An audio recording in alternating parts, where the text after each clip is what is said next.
Okay, well, when we last left off, we had just entered the classroom and started looking around.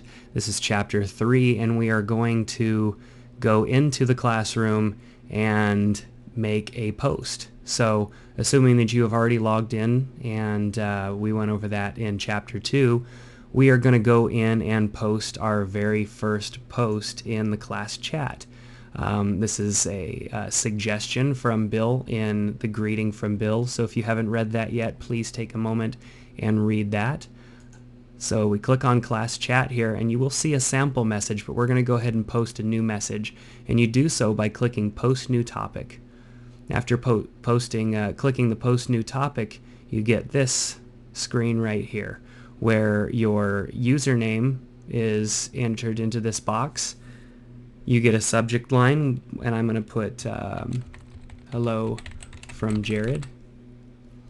You can give it a little topic icon if you want. I'm feeling pretty chipper, so I'm going to go ahead and put a smiley face. And I'm going to start to type a message. Hello, my name is Jared. And that's about it. I'm not going to waste your time with my message. All of these buttons here are modifiers, pretty much just like in Microsoft Word, except they work a little bit differently.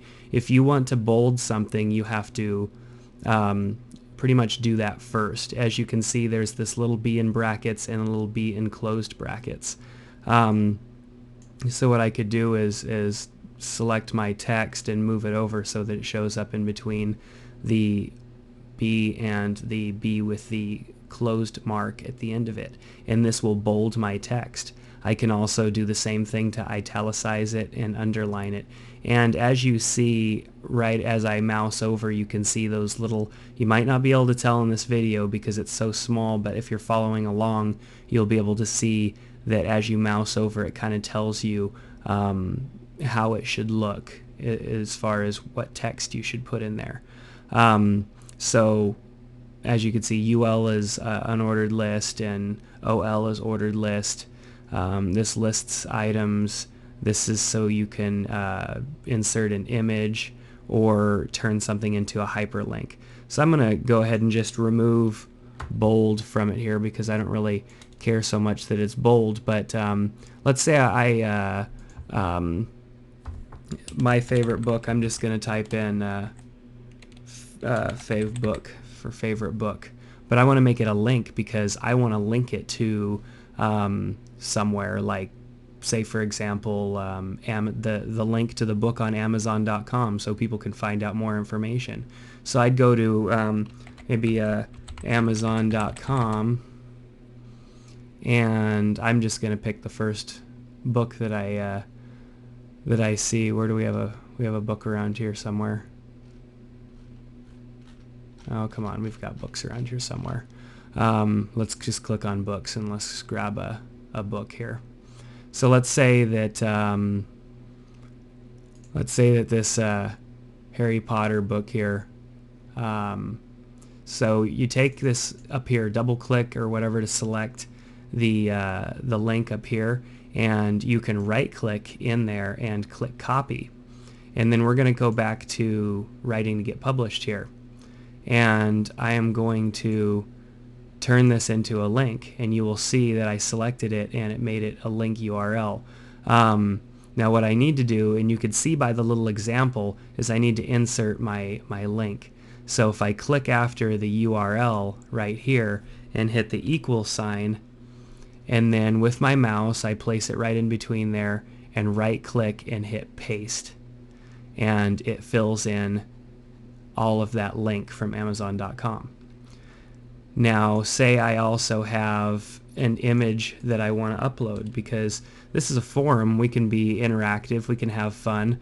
So let's say I have this image right here located on my hard drive. I'm going to drag it off so that I actually do have it on my hard drive. You can select image file to attach by clicking browse, and it will bring up a dialog box where you can browse the image, and here's the image right here. I will click open and it will enter the information in here.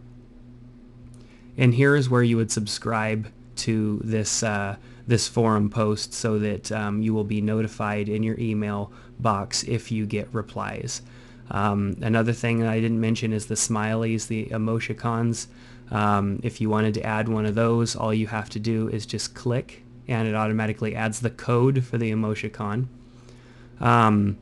Other items here are quoting. These stuff like quote. If you have a quote, you can use this. You can enter quote from a person in here, and as soon as I click preview here, it will show you what that looks like. So we've pretty much gone through everything here. Of course, you can always change the color of the text and the size here as well, but I'm just going to go ahead and click preview because I think we've spent enough time going through some of these functions. If I went a little too fast for you, you can always go back and review it again, this video. So what it's doing right now is it has shown us just a basic preview. Hello, my name is Jared with a little smiley, favorite book, and if you see, if we mouse over it, we're getting our link. So if I clicked on that, it would open up the Amazon.com. And then you'll see the quote from person shows up in this gray box so that it's distinctively a quote from someone else. And that way it separates it from the text that you have entered. So I'm going to close this box, and I like the way that it looked, aside from the fact that I'm still going to get my image. I'm going to go ahead and click submit. And what that's going to do is it's going to upload your picture and everything, and it's going to send you to this page. It will automatically return you to your post unless you click one of those options. But as you can see, I have my name, I have my link to my favorite book, I have our little generic quote that we put in there, and then I have the image of the Harry Potter book that I uploaded. As you will see, there is karma over here. We'll go over what karma is, post counts and stuff. We'll go over subscribing, reply, and some of these other options as well in the very next chapter. So we will see you then.